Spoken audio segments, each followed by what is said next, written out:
Is this thing on?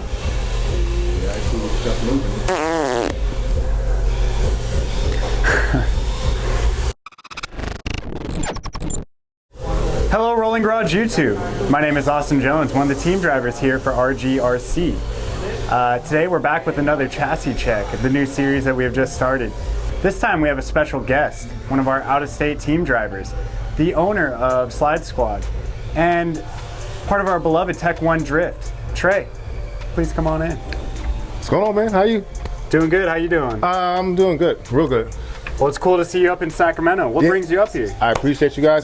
Just visiting a track that I've been wanting to come up here and visit. I love the Bay Area. I have a lot of friends up here. Of course, you guys here at Rolling Garage are some of my friends that I do know. So it was just time. It was just time for it to happen. And so we see Trey at finals, and we have a few other events that we see him at, and it's really cool to catch up with him and have him come hang out with us for the weekend. So what's your local scene like? Where are you coming from? Well, so I'm based in Phoenix, Arizona. Our local track is going to be Tandem RC, the owner Ron. He's been doing a phenomenal job over there.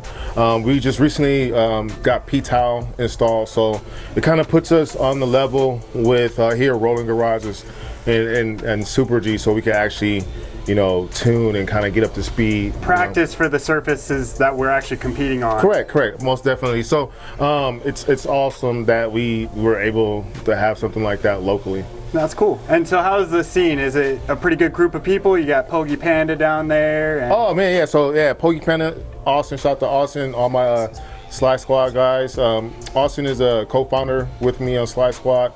We are partnered up with Tech 1 too, so we we do run the Tech 1 AZ chapter, where it's led by Austin. We have Kalai and Brenna as well. Right.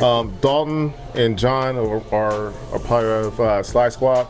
And Dalton, if you don't know, he is the owner of 3D RC AZ. So as far as the scene, I mean, we have several great drivers out there. We have awesome groups. We have guys from Bubble Milk, Style Overall, excuse me. You got Drift Dreams. We got Slide Squad, Tech 1. So we have a pretty competitive base, but we also got some new people coming in, and they're finding their own place with with the scale scene. So that's one thing I like to thank Ron with the track edition, is that now the scale guys kind of have a place as well. So that's awesome.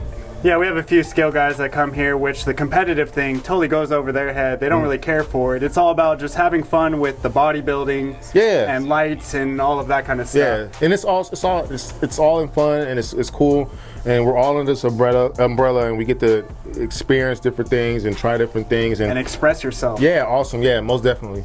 Well, very cool. And so how long have you been doing the RC thing? So RC, collectively, I would say I'm going into my 9th year. When I was younger, when I lived in Southern California, I did on-road racing. So I did 1/10 scale on-road racing. Very cool. I started at the stock class, which is 21.5 turn, and worked myself down to 13.5, which is a modified class.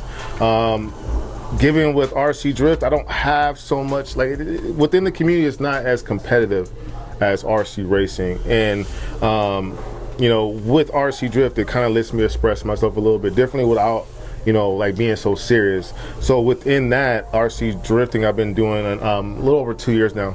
That's cool. So you saw RC drifting, maybe was it YouTube, was it Super G that kind of put you on? So before I moved to Phoenix in 2013, and I came across counter steer, the CS days. So where counter steer, just for those that don't know, that's when you still have a bit of power going to the front wheels, kind of like all-wheel drive, but not 50-50. It was more of a 70-30 power split. So yeah, I started off there. And for the guys that do know, I think Blue Star for you, and I was running. He had a YouTube channel, and I was running an Eagle Racing R31 16 FM. I'm surprised I still remember that. But yeah, I had that, and I had a Sakura D3, and that was a fun time for me. So when I moved to Arizona, I thought hey, I'm gonna get on Drift Mission. I'm gonna find people that are doing this type of stuff, but the scene was just kind of non-existent. So by 2014, I kind of just gave up on it. Right, and so Drift Mission, for those that don't know as well, that's a really old forum, and that's back when people didn't have Facebook groups and things like that. They were sharing their builds and documenting their progress back on there, and tunes and things like that. So yeah, I totally understand. I had a car back in the day too, and the local scene was more just the asphalt drifting. It's cool to actually have a place to come hang out all night. Yeah. Something that's kind of just, a brick and mortar it lets you grow within the hobby, because collectively people are just going to keep progressing, and then with the shop you're able to support the growth and have all the parts that people are seeing online and things like that. And this is all about community, and I think that's what part of Slide Squad is, the community, bringing people together, sharing ideas, sharing setup, sharing everything. We all like cars. Like I'm a car enthusiast, so I have actual car that it's kind of down right now, but that kind of it lets me express still being a car enthusiast with wheels and suspension and all that good stuff. So it's cool that it translates pretty well in the RC scene. So you get to be a hot boy with the RC, just like you would be with a real car. Yeah. And what do you drive? An Altezza or IS? I have an IS 300 that I basically converted into a Altezza. So I did a 1J swap and then made it up with an R154. And as of right now, I'm a sad boy because I think I blew my turbo. But we blow stuff up here, we blow stuff up in real life, and I guess that's just how we drive. And that's the nice thing about the RC. I actually have 2 down BMWs, and same idea. I come here to I got to get my fix somehow. But our RC works though. Exactly. RC gives us the fix. Yeah. So yeah, you do a bit of traveling. I see you posting all kinds of tracks all over the place. What's that all about? Also, I'm at the age and I'm able to really just travel. I have a really supportive family. My wife and my 2 kids, they're older. My kids are, so I'm able to kind of just, go do my own thing. So as far as the tracks, right now I've kind of stayed on the West Coast. So this year I'm going to be venturing out, hopefully back east, and I am going to be traveling internationally. One of the ones I want to go check out, Street Break. The track looks pretty sick for the scale photos and things like that. But yeah, that's really cool. Let's talk about RG. This is your day 2 here. What do you think of the track surface? What do you think of this P-tile? Man, so as far as the surface, one, it's clean. So that's the real awesome benefit of having P-tile if you maintain it. Your car is cleaner. Everything is just cleaner. Not saying that polished concrete or painted concrete can't be clean, but the debris and stuff that you might pick up on P-tile, you kind of hit it with the air compressor or a brush and you're good to go. So P-tile here is really clean. I had some tires that kind of already previously broke in, and this track kind of cleaned those tires up even more. So that's an awesome byproduct of having a nice clean surface on the track. That is something that we do pride ourselves on. We do try to clean up the track at least 2-3 times a week with the mop. Oh, I'm burping. And so what do you think of the layout and flow here? Do you enjoy the layout that we have going on? We have a new one. Yeah, so both layouts. So you guys kind of you have a track and it's kind of like dual purpose. So you have one side that's, really for scale enthusiasts, and I feel like that side of the track is awesome. There's different elevations, there's little divots and stuff, and it kind of gives you like a real world feel. Like right? you're in the mountains, yeah, doing a tow. It's awesome. So that's really sick. So that's kind of like my first experience with P-tile. When you talk about like Street Break, like I think they're like in the upper echelon when it comes to scale tracks, but you guys aren't that far off from what I see that you guys are implementing. I'm pretty sure you're gonna add more. Yeah. Now as far as the other track, it's more competition minded, and as far as the flow and the speed, it is very technical here. I think like in the NorCal region, the theme is, fast, hard, but you have little room for mistake, which I like, because it's like in a training scenario, if you aim small, you miss small type of deal, So if you have that mindset, like I love coming up here because when I go other places or when I go back home and I might have this much space, I can still operate with less. So driving the smaller track really keeps your skills in tune. Absolutely. And that's something that we do think about here. Absolutely. Alfredo has talked about it with me a few times. His whole old home track was very tight, and he'd said he'd go to the big tracks, super easy there, and get to really drive where you want to. Yeah. Yeah, for sure. So like over where Tech 1 is based out of Sky Hunter, it's the same. It's the same concept. Yeah. So I do feel like a home here. Dealing with the weather with P-Towel is a tuning aspect that I'm still learning. It's fun. It's just you have to adapt to that, and that's when you travel. You have to keep that in mind. And I asked some of you guys like, hey, what do you prefer to run at this, and try to figure that out. Once I got it, toward the end of the day yesterday, once I got it, it was pretty fast. Yeah. And everyone's P-Towel is a little bit different. There are different brands actually out there. So the reaction of the tire is going to be different. Right now we do have some weather outside, so there's humidity, and that plays a factor on track surface and grip level. But yeah, I'm super glad you've had a good time out here. Is there anything you'd like to wrap up with? Any sponsors you'd like to thank? Oh, of course. Like I would like to thank all my team members. Start for Tech 1, all the Tech 1 guys. I appreciate you guys, and this year we're trying to really bring home some more hardware. Same thing with Slide Squad. The guys that are under Slide Squad as a collective, we have a goal in mind, and this is one of the goals, is to kind of travel and then sharpen our skills within our own little network. Ron at Tandem RC, thank you. So shout out to Tandem RC, of course, Rolling Garage, and my sponsors, HIKOtech, 3D RC AZ, and Gen Ace, and of course Rolling Garage. I appreciate you guys for letting me do what I do, and I still drive like trash. So we appreciate you, Trey. Yeah, thank you, brother. Appreciate you. Thank you for coming out, and I hope you enjoy it. Yeah. Alrighty, guys. Here we have Trey's HIKOtech Bianca 2.1. It's a pretty cool conversion for the Yokomo platform. It's still keeping the mid-motor layout. Trey has the purple finish here, the wrap-up arms front and rear, along with some TRFs with the nerd dampening. The nerd dampening is really cool because you can change your hole size on the go. Another really cool thing about this Bianca conversion is the layout itself. Keeps a lot of the weight right over the rear end. The battery is bumped against the suspension block as far as it can be, along with the rear-mounted servo. HIKOtech recently released this burnt steering rod, which is pretty cool to look at as well. But yeah, keeping all the rear-mounted weight. Another noticeable thing about the Bianca is the 3D steering rack. There's some characteristics that swing and caster in the steering rack, keeping the bump steer as minimal as possible. Let's check things out with this Ackerman. So having as limited bump steer as possible really helps this thing keep a consistent steering through its stroke. Let's check out some of the angle here on the wrap-up next knuckles.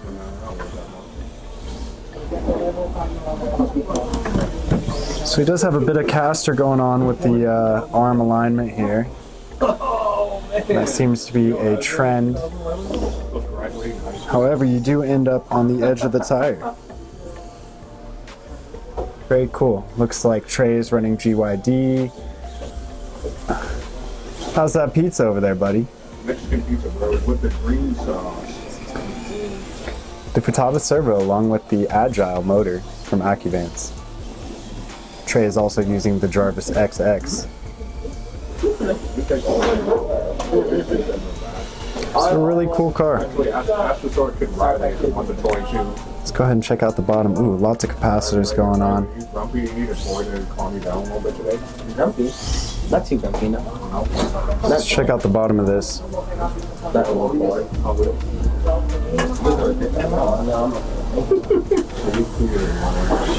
Very cool. Loving the hardware he has going on here, gold and titanium. Trey is also a Gens Ace driver like the rest of Team Rolling Garage and Tech 1 Drift. Beautiful car. Let's check things out on track.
Hi guys, thanks for joining us for another chassis check. Trey, that was a fantastic interview. I hope to be seeing you down at Tandem RC soon. Be sure to like, comment, subscribe. Let me know what I could do a little bit better about this. And for all of your RC needs, go to rollinggaragerc.com.